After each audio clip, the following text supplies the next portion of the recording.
I just want to welcome you all to the evolution of hip hop radio in Canada. And this is something that we have, Laurie and I decided to do, and you'll meet Laurie in a second, but for a number of reasons. So this is part of a larger project that wraps up, part of the work wraps up today. And the project is put on by Northside Hip Hop Archive. And the project is called the Iwasthere Project. And what it is it's about identifying key players, key individuals and in cities across Canada where hip hop culture has been nourished by these individuals. Sometimes it's radio shows, other times it's individual MCs or artists in the community. So we started this project March 9th in Montreal.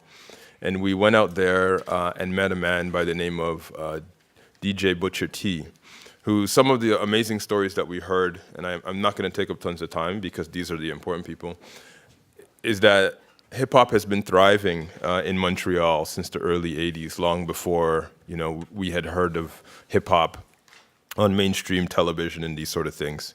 We honored Butcher T in Montreal on the 9th.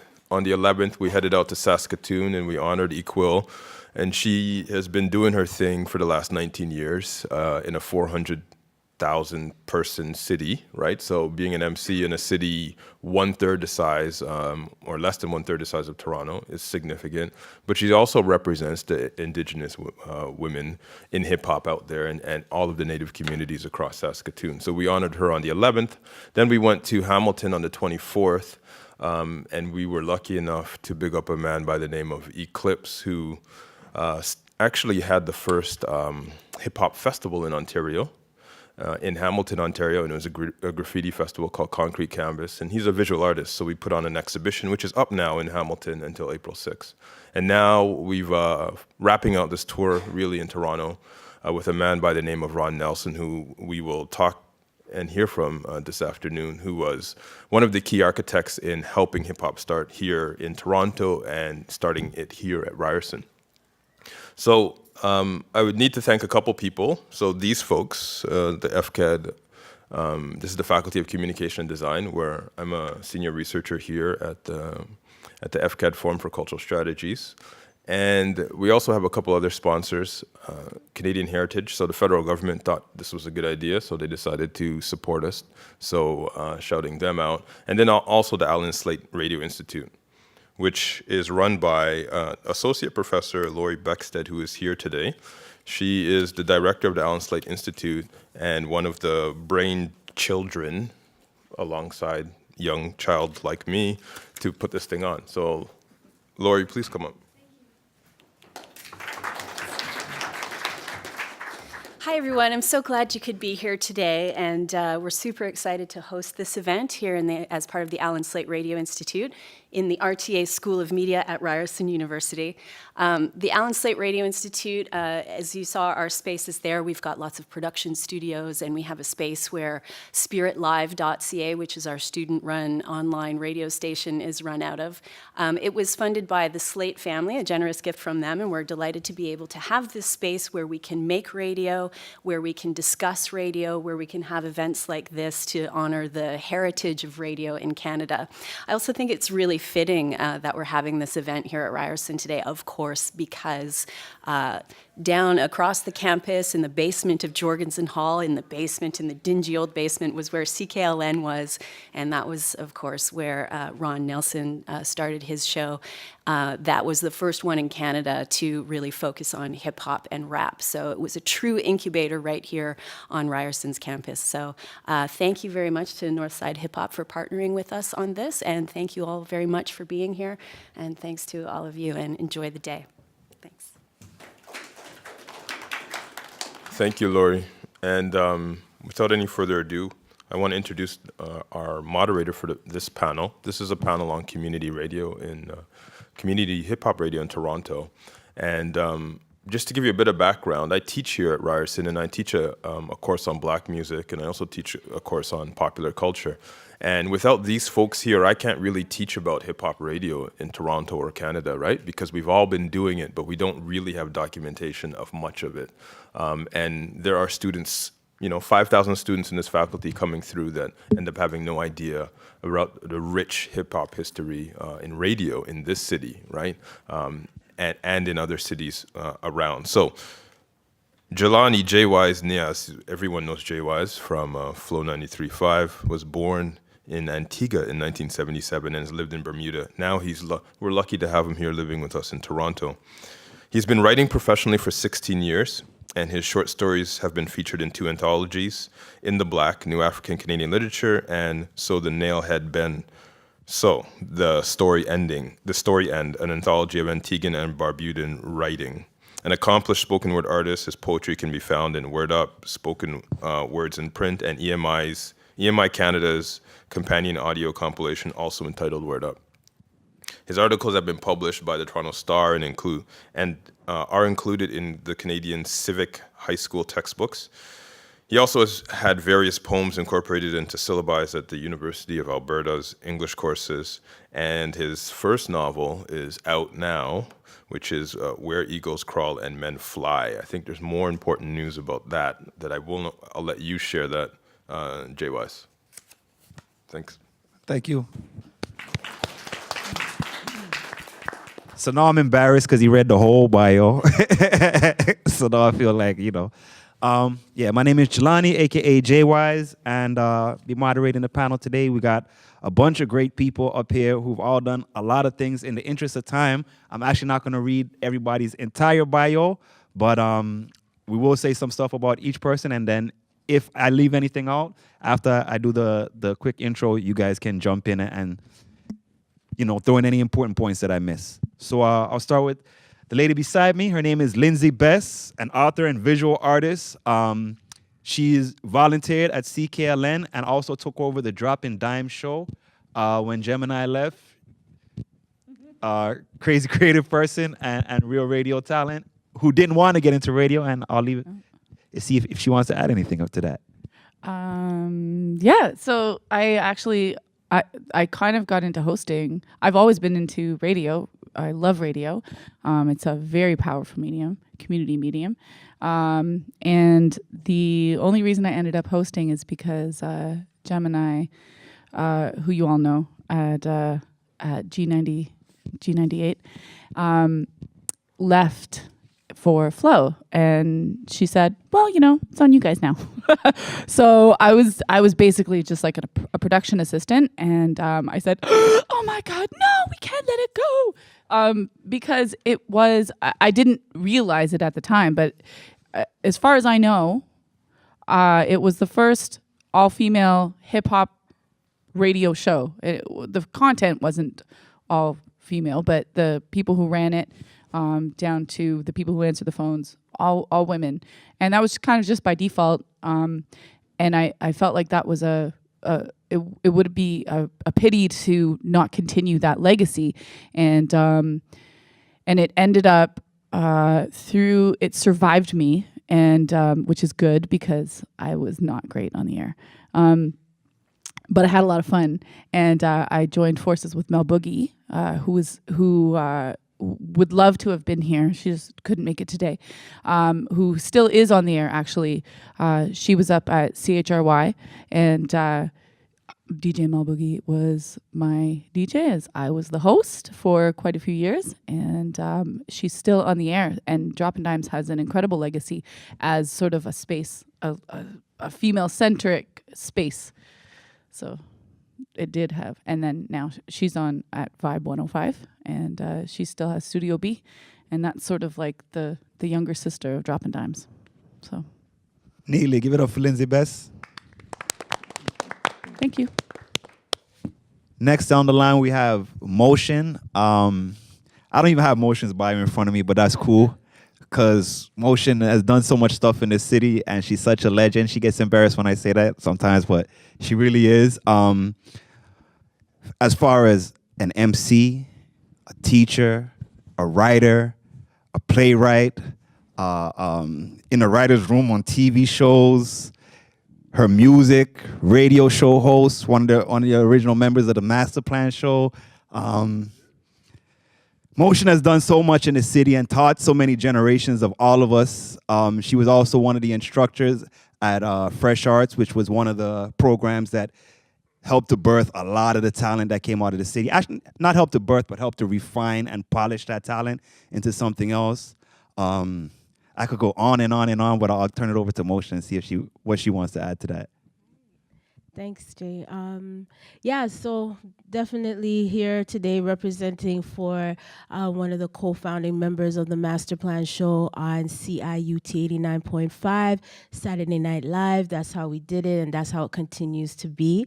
The amazing thing about Masterplan, it was born out of a real legacy, a very young but still a legacy of community radio, starting at CKLN right here on Ryerson campus with the Fantastic Voyage, and then moving on to our Mastermind Show that started on CHRY 105.5.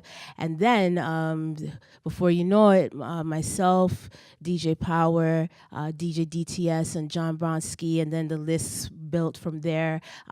Started a radio show at CIUT, which is on the University of Toronto campus. So Masterplan Show amazingly has had a continual long-term life that has spanned over, I think, over 25 years now, and started in the late 80s and still playing every Saturday night from 8 to 10.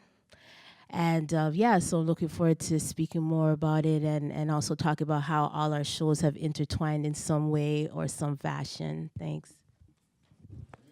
Moshan. Next up, we have Theo 3. Theo 3, Von Roadman. Theo 3 is a community building, Toronto boosting representative. He's been involved in numerous citywide initiatives, including hosting the flagship radio show Stylistik Endeavours on 89.5 FM for over 10 years, which is real works. Also, he gave people the opportunity to support independent artists and foster a welcoming, creative studio environment. He's currently a freelance writer and voice artist, working primarily with the Toronto Raptors, having written and voiced a vast array of corporate radio and television pieces over the past 3 years. Add on, please, Theo 3. Thanks, Jake. Yeah, so I'm happy to be here. This is like elite company. I'm really humbled to be. I don't know why they put me in the middle seat, but it's cool. And before, I'm not going to say anything about myself. I'm just going to say that we have to celebrate people like, Mark Campbell and Ron Nelson for getting into higher positions and then representing us on a level that we haven't been represented on before, right? So it's really important to have this conversation in front of all y'all, which is not like a common thing, right? So I salute you and I thank you for including me in that. And just to a last point about community radio being a hub for growth, for mentoring artists, for communication, that's kind of what we really tried to foster, and that's what everyone has done here. So it's not just about getting songs heard and played, it's about building a community, which is really cool in Toronto that I'm glad to been a part of. All right, thank you. All right, Theo 3, ladies and gentlemen. Next up, we have Chedo, who's the founder of the Come Up Show, which is one of the big shows representing his award-winning radio show and multimedia website. Through the show and his YouTube channel, Chedo's interviewed over 500 artists. Wow, that's a lot of work, bro. Kendrick Lamar, J. Cole, Skepta, countless more. He's worked as a radio host, program director, music programmer, and he does work for one of Canada's largest multidisciplinary festivals. And I'll turn it over to him to see what he wants to throw on top of that. Yeah, so definitely one thing, I'm from London, Ontario, so that's the one thing that's different because Shad K, yeah. So I started the radio show at the University of Western Ontario in London, and because being from London, I wasn't happy with what was on London radio, and I thought I could do a better job, and I just started the show. And now I'm living here in Toronto, but the show still continues, and I recruited somebody to carry the name, and this April 19th will be the 10th year of the Come Up Show. Congrats. On 94.9. Yeah. Wicked. Claps for the 10 years. All right, my man. Somebody asked me if I'd met DJ Grouch today, and that gave us both a good chuckle. DJ Grouch definitely left his mark in hip hop. He's performed with various Canadian and international hip-hop stars. He's traveled across North America. You could hear his cuts on a lot of classic T-Dot tracks, including the Father Time remix and Thematics from Grassroots featuring RC. Also, well, let me get to the part that he told me that I should say.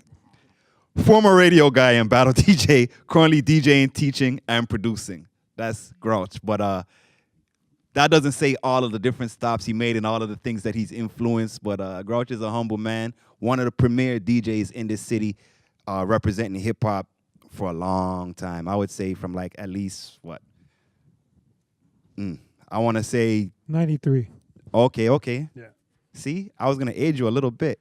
No, I mean, I was DJing already for like 6 years before I, really got out there, like, So, yeah, I mean, I'm like Theo, I'm not really going to talk about all my accolades or whatever, but I firmly believe that college radio helped, helped me become a better DJ, a better selector of music, you know what I mean, and to gravitate to stuff that wasn't getting played on other stations, you know what I mean? And I really think that it was just a place where we could all connect and meet. Just kind of like, I liken it to when we used to buy records and we'd go downtown and we'd meet other like-minded individuals and we'd connect and we'd trade stories and, talk about, different songs. And it was just a great vibe. And I'm really happy to have been part of that era. I wish I could go back to it. You know what I mean? I really wish I could, but yeah, that's it. Yeah, a lot of us wish that it's not happening, but it's something that we'd love to do. Last but definitely not least, the man himself, Big Jax, the official DJ for the popular women's clothing store, and let me say this right, Aritzia. Okay, I'm very fashionless, so. So am I, it's all good. If I said it wrong, woo. All right, most recently, he's forged a new lane for himself as the co-founder of the GGBR Records and Tapes, along with his partner, Pozak. The record label is a platform for them to release not only their own music in a tangible form, with a focus on vinyl and cassette tapes, neatly, but projects from other artists they truly believe in and stand behind. And just a couple years ago, Jax was invited to spin and be interviewed on the world-famous and legendary in hip-hop Sway in the Morning on XM Radio's Shade 45 channel. So give it up, and if there's anything you want to throw on top of that. Yeah, I'm happy to be here. Also, too, I guess just to add to that, I went to Humber for radio broadcasting and stuff, too, so got that, like, the formal training. But I spent years at CHRY coming up with, a lot of cats in this room. And I'm still on there now. It's Vibe 105, and the show's called The Plug Monday nights. But I was here at Ryerson as well on 88.1 Saturday afternoons, 1 to 4 for the Mixtape Massacre show.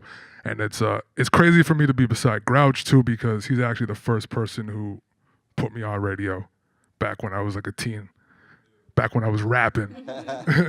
Yeah, so it's an honor to be here. Now you dated me. All right, so let's give it up for Big Jax on the panel. And now let's get to the heavy lifting. Super heavy lifting. So I hope you guys all did your workout this morning and your stretches. No, I'm playing. Let's start off. This is 2017. And most of us, all of us started radio long before 2017, community radio. And so the environment of community radio now is not the same as it was when we all started.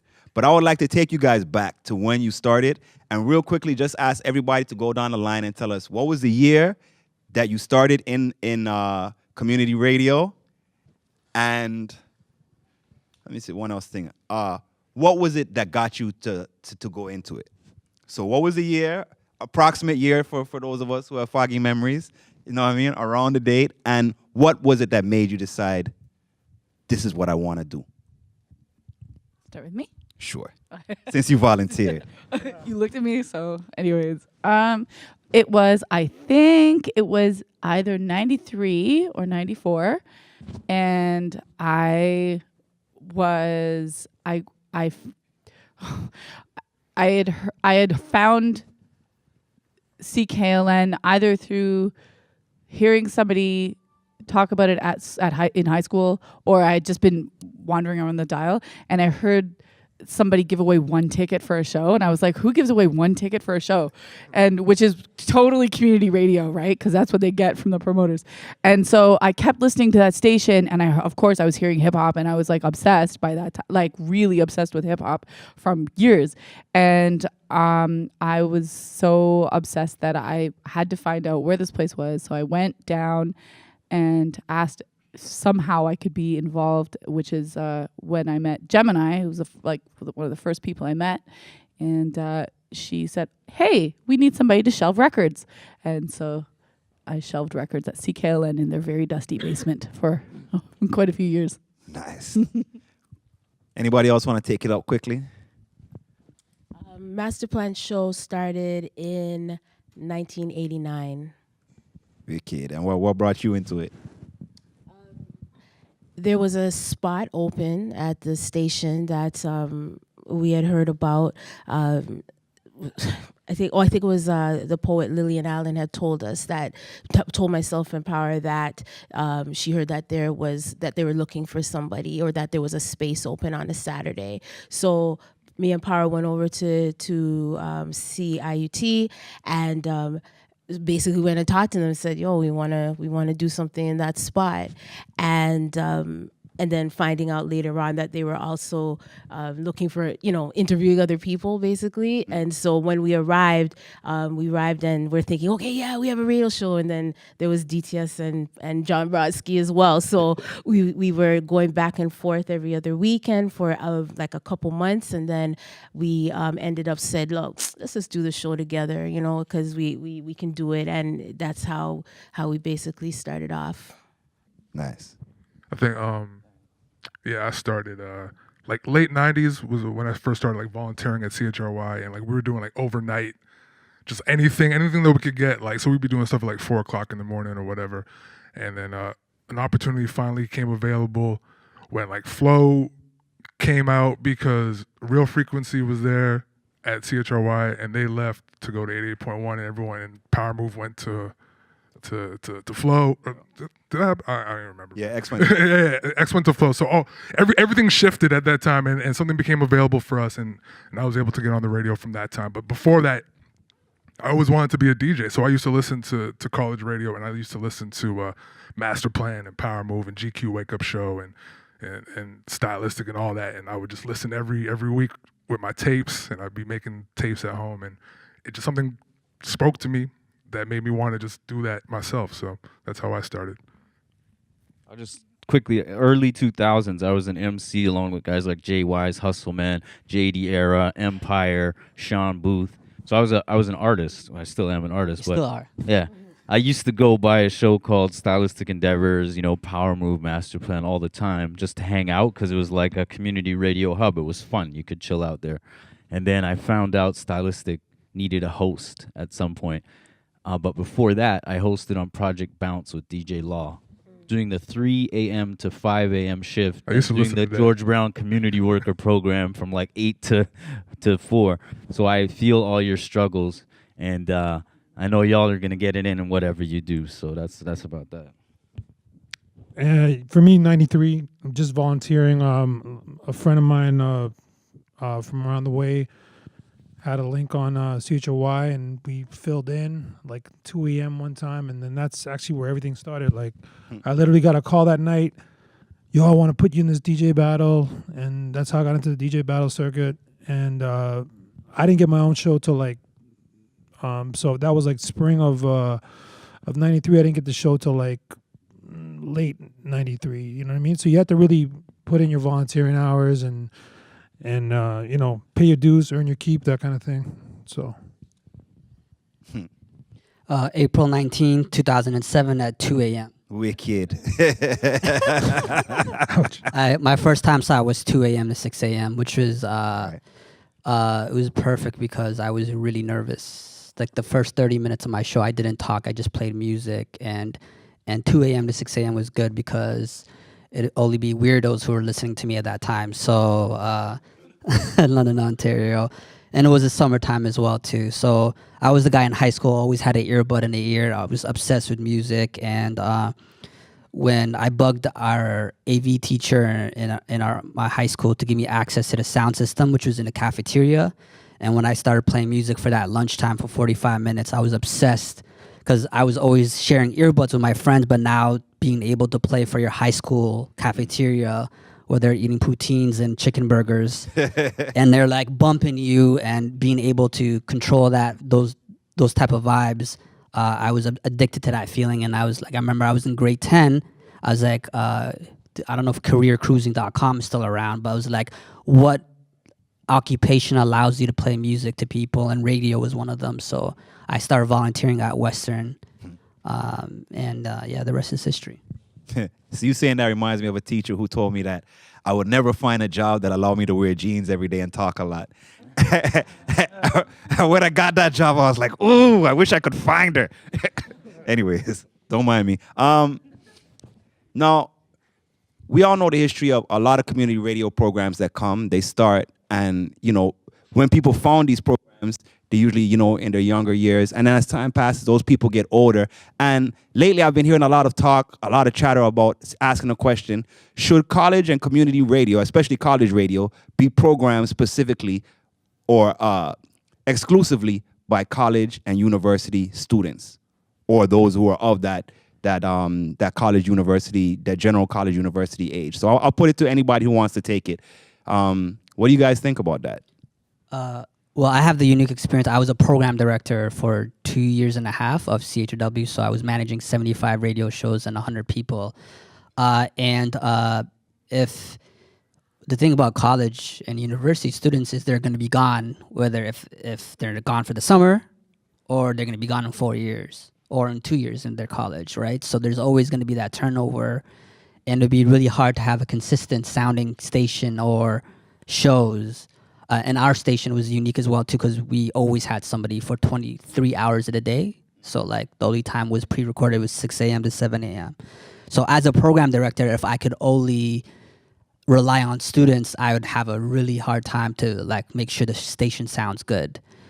And the community is a big part of who's going to listen to the show, right? So I was a program director at 2012, and I would say the problem was a lot of the college students probably didn't even listen to the station. That's right. But there's that balance because the money that we were getting is from that student body. We were getting $12 per student. So my general manager, my boss, he felt that it was really important to get the student body involved as much as possible, because in Guelph, this happened a few years ago. They had a referendum. The student body said, we're not going to fund the station no more, and they're done. So, because students could say, hey, if we're spending $300,000 a year on the station and we're not getting the value from it.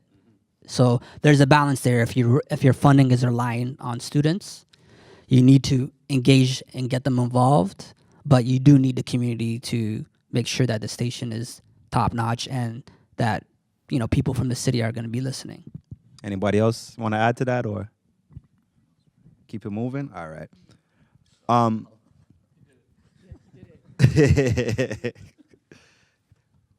What is the advantage to the community radio format as opposed to commercial radio or strictly talk radio? Because you're doing a program that's music intensive, but it's community radio. It's not like, commercial radio, song, 30 seconds of talk, ad. So what are the advantage to the community radio format? What did you like about it? I think Theo made a good point when he talked about just building that community and just building a family and just something that, people can, identify with and come together with and stuff like that. And I think that you get that with community radio. That's why it's, community radio, where commercial radio doesn't really, build it like that. You know what I mean? So I think it's important to have that. I would say getting away with playing swearing. I see that when I started, it was 2 a.m. to 7 a.m. kind of thing. And then when I got on the early morning one, that's when I had to be careful. So, and I don't know if, some of you guys don't know that, but there wasn't really a lot of radio edits when you bought an album versus buying a single, and we were all young dudes, not making a lot of money, and, you can't spend money on buying a bunch of singles, so you buy the albums because all the singles are on the album. So I bought the Mobb Deep album. There was no clean album of that Mobb Deep album. So how am I gonna play it? I would actually write down the lyrics on the sleeve of the record. So when I pulled it out and I'm playing, Drop a Gem on them, and I'm like, hitting the phono line switch, turning it off, getting the swearing, you know what I mean? And but yeah, I loved it when it was late night because 10 a.m. to midnight. Yeah, hell, I'm cussing galore. We weren't cussing on the air, mind you, as far as hosting or whatever. But certain words you couldn't get away with saying, obviously. But yeah, for the most part, I was just letting it slide. I also think that the format of college or community radio makes it and made it more accessible to the listeners as well as to the programmers, because you basically have shows that are curated by people who are on ground zero of the culture, and so they're showing a different way of and teaching like the general listening audience a different way of listening to music, a different way of thinking about music, and not just the music but the culture too. So being able to not be so much not dedicated, but influenced by by the time slot, you have to stop playing it here. You have to play a commercial here. You still have format within it, but there's a little bit more free form, a little bit more loose, that you can make the format fit to the musical flavor that you're trying to express. So I think that it's just the accessibility in a lot of ways. It allows also for the personality of the DJ or the host to come out a little bit more because they're taking you through their heartbeat or how they're listening to and discovering this music. So that's just one way. I just feel like, and in that way, it's a lot more organic, and the motivation behind anybody, I'm gonna assume, all of us here, is that it's love. Love for the culture, love for the music, and that that is broadcast. You feel it, and as a listener, and not to say you don't love your job. If you're doing commercial radio, but the commercial radio is based on it's a business, and it's a slightly different. There's a different vibe. Nothing wrong with commercial radio because it's good to hear. Jay, can I just start two thoughts? Quick. Quick. Go for it, brother. Quick. Okay, first of all, because Vaughan Roadmans, me and Jay. So I grew up Arlington and Vaughan, and Motion, being from the Masterplan Show, like Dudley Laws, who's a legendary black activist, was right up the street from me. Black Action Defense Committee. I didn't really even know that until I listened to the Masterplan Show. And all kinds of talks were not just about music, but about community events. And that's something where it just sparks your brain about a whole different, a bunch of things. And also Nefarious coming on your show and rapping for 40 minutes, which would never happen on commercial radio. If you look on YouTube, you'll see there's a guy named Quezro, R.I.P., who died, was one of the best MCs out of Toronto, and ever. Collision. And they rapped for literally freestyle for 30 minutes. And that got a lot of us rappers into the game, like as far as we were so energized by that, right? So that's community radio. Yeah. Now, one of the advantages of community radio is that you can really do, I guess what they would call niche programming, right? That you can program to a specific audience very purposefully do that. But now we're in the age of satellite radio. Let me tell you, I got in my friend's car the other day. We were going on a little journey, and he put the station. He's like, "Oh, I got just a station for you." He puts the station. It's a station with black comedians, 35 plus. Think about that. Black comedians, 35 plus. I gotta tell you, I'm not used to being the intended audience for programs. In general, you know what I'm saying? And this is a program that I was like, somebody thought about me specifically and programmed a radio station, and all they play is stand-up from black comics over the age of 35. So in that age, the satellite age, where I can go niche, but I can also go niche without the day parting. Now, a lot of you guys are radio students, right? Am I correct? No? Communication students, media, nothing at all? Okay, do you guys understand the concept of day partying? Yeah? So, okay, a lot of people don't. I'll do it real quick. Day partying is programming music based on what time of day it is. So, like, you notice you turn on your radio in the morning, you don't usually hear, like, a lot of heavy, hard stuff. You hear light stuff, and, you know. When I was little, I used to play Morning Has Broken every morning. That was BBC Radio in Antigua. Don't mind me. But, so that's day partying. It's where you program. So afternoon time, lunchtime, you'd usually get something like, you know, on like a so-called urban station, you get like R&B, something that's more up-tempo, but also that you could do while you're at work. And then in the afternoon drive time, you're going to start getting the hip-hop and, you know what I mean? And at nighttime, they're going to go real hard on you, you know what I mean? Until gets like 12 o'clock-ish, then they're going to go very soft and quiet storm on you. So that's day partying. Satellite radio gets to be niche all day. No day partying. How does community radio survive in the age of satellite radio? Maybe satellite radio is the new community radio because there's the internet. And I don't know. It's different. It's not so localized, and we're totally... that's all we had back in the day, and I'm wondering if the internet would have totally, I don't know, what it would have done to our sense of geography and location. I'm not sure if that answers anything, but because the internet, it just exists and it alters the landscape of how everything is done. I would say community. The importance of community radio is community, right? That Toronto artists can't really be on that satellite radio unless they go to New York or whatever.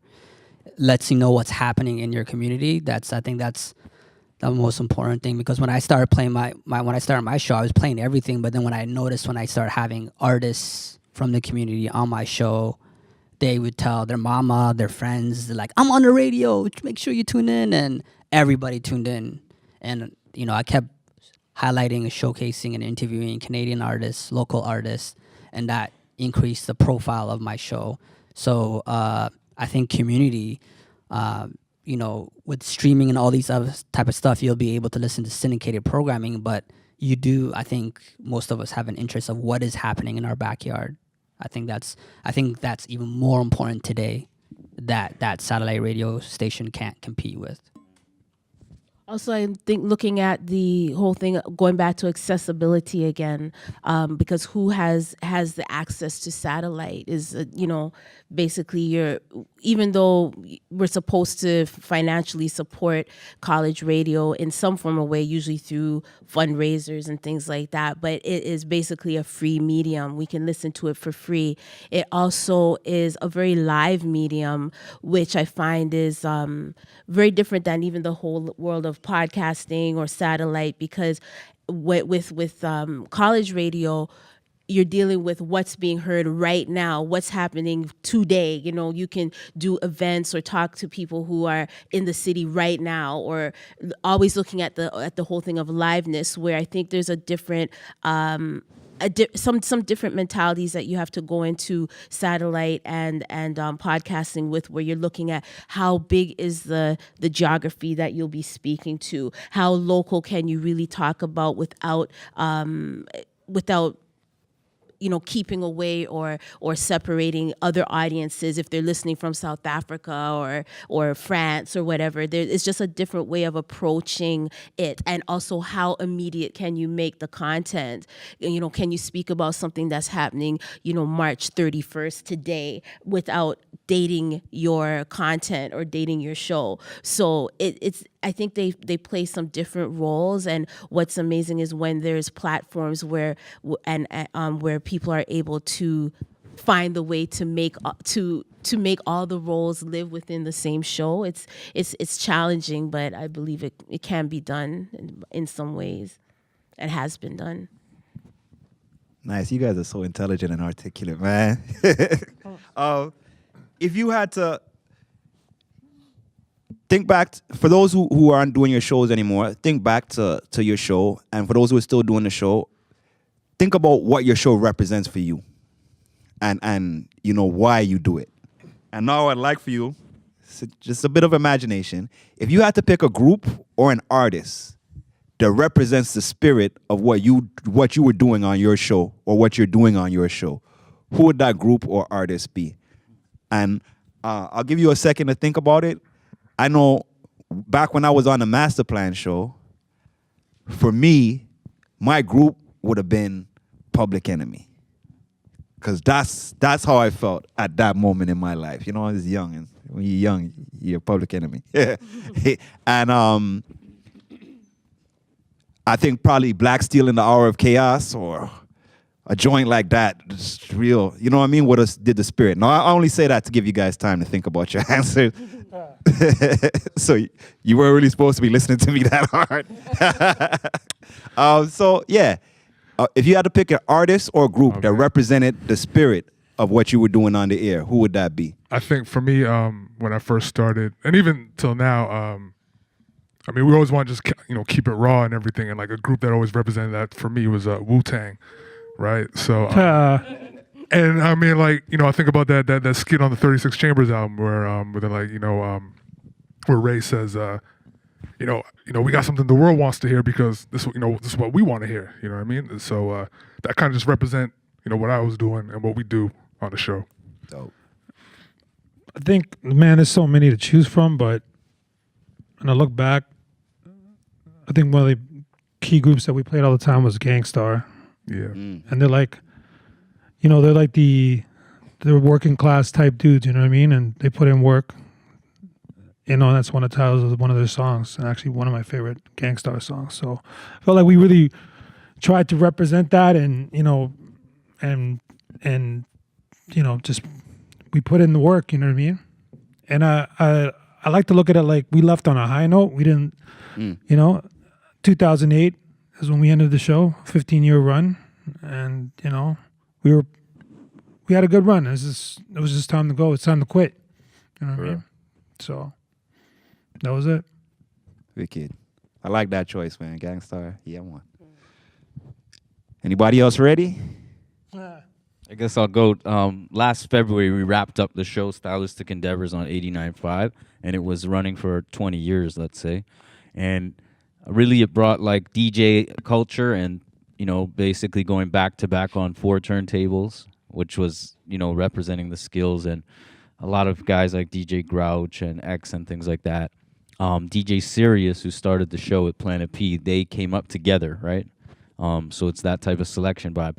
And I had a bit of different musical taste, but when I came there, the show was called Stylistik Endeavours. So I felt like those guys gravitated to a whole bunch of different styles, but maybe casual and the West Coast type of vibe of MCs, because it was a little more 4-element type of stuff, graffiti culture, breaking and stuff like that.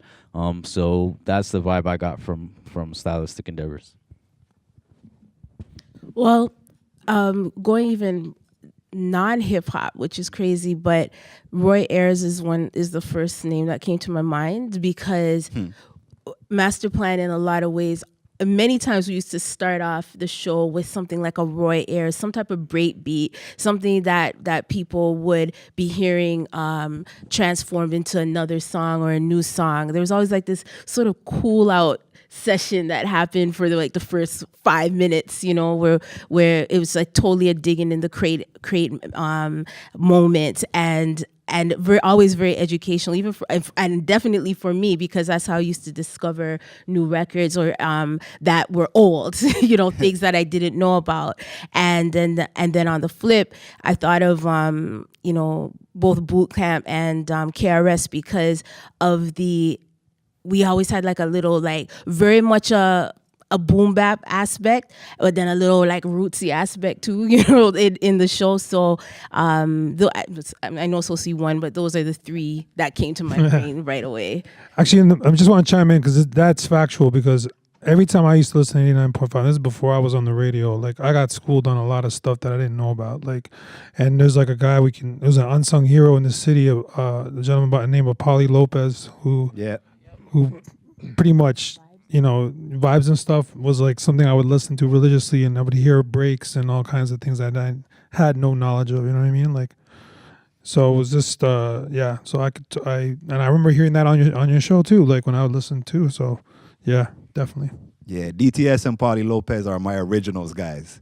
You know what I mean? And when we say originals and break beats, we're talking about the songs that were sampled to make hip hop. So when we hear us talk about originals, we're talking about the song that they got that horn lick from, or that piano riff, or that the drums. You know what I mean? So yeah, did we get everybody? Yeah. So the album, the music that changed me, like my cousin came from London, England, and it was Talib Kweli and High Tech Reflection Eternal Train of Thought album. Big album. Wow. Because at that time I was listening to the Hot Boys, Cash Money, Bling Bling. That was like what I was into. Or Nelly, I remember, like stuff like that. See it. And I didn't, and so when my cousin brought that over, that album, it kind of like changed it. Like I was like, oh, what is this? Talib Kweli, Mos Def, all these guys, and my show started off to be playing music of that nature as well too. So I'll never forget that. Talib Kweli came and did a rescue mission on you. Sorry, I'm being silly. All right. Did you have one? Yeah. I wanted to echo what Motion was saying about non-hip hop. Before I started the show, or doing the show on my own with Mel and Stash, I would say that one artist that kind of defined Droppin' Dimes when Gemini was there. I don't know if she'd agree, but I would say Harry Belafonte in some ways because of his. I mean, he was so. His music was so like perfect and stylized, but he was so active, and he's so political, and which I do actually think of as Gemini, who is, multifaceted in that way. And I think once we started the show, I would say Raw Digga, because pretty unapologetically female, totally hip hop all the way, silly sometimes, and blah blah blah. Yeah.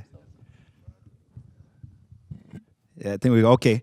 So now everybody has all this community radio experience, and we've all listened to lots of community radio shows, because one thing I find is once you get involved in playing community radio, you start listening to community radio. Even if you didn't before, you start listening hard to everybody else. And what is one of the community radio traditions or cliches, or what's one of the things that shows do a lot that you think in 2017 we could leave behind? Playing commercials. Actually, the funniest thing about our show is we always forget to play them. We never played them at the right time. Like, I think CHY was at like 1:15 and then 1:45, and we always miss it. And it'd be like, half hour pass, and then the top of the hour. It's just so. I don't know if we could do without the commercials, but I get it. We had to. That's how we, the station generates revenue. Being a community radio station, and but I wouldn't change anything, man, from the experience I had. I would say that I think it's not something that people necessarily do on air, but the mentality is thinking that, oh, it's okay if I mess up, or it's okay if I'm kind of slack because it's community radio. You know what I mean? I think having that mentality, that needs to go. And you gotta look at it like it's community radio, but there's a standard there. You know what I mean? So I think just having that standard of quality, people need to have that. Blaming it all on technical difficulties. Yeah. It happens. There's technical difficulties. That's a definitely recurring theme. And you don't even need to announce that. You don't even need to say, oh, well, you know what, this happened or whatever. Just keep it moving. Like, don't even bring attention to that. Actually, Jay's right about that, because you tune into like CBC or whatever, or even like a news channel, because I'll be honest, when I'm leaving the club, I don't even listen to music. I'm listening to 680 News or something like that, you know what I mean, or some talk station, and someone messes up, the radio ad doesn't come on, and there's dead air. Nobody, we apologize. They just keep going. It's like nothing happens. So yeah, you're right on that. I actually find that, I hope I'm not being too harsh of a critic here, but I find that I'm just going to date things, like in the 90s when Power Move was on, Masterplan is still on, but when sort of there was like this heyday of all these hip hop shows on, the standard was so high that even though it was community radio, I find that people doing community radio now maybe they didn't grow up in that area and they didn't hear it. They didn't hear how refined you had to be, or else you'd be called out and you'd sound silly, and I find that like the quality, the caliber of show that was on any of the stations back in the day was top notch.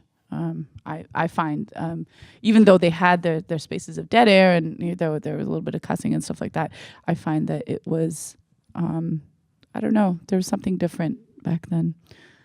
A pride that maybe didn't get transferred, I'm not sure.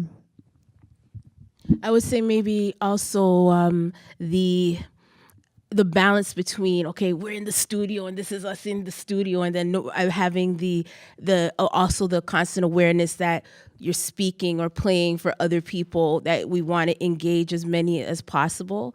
That we're not in the basement at home. That there's that there's a constant awareness that we have to be communicating with others. You know what I mean? Like, so I think that can sometimes be a challenge, because you're just here having a good time with your people, and then it's like, okay, wait, any jokes in here have to somewhat translate out into the atmosphere, right?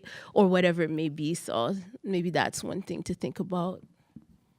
All right, and let's take the other side of it.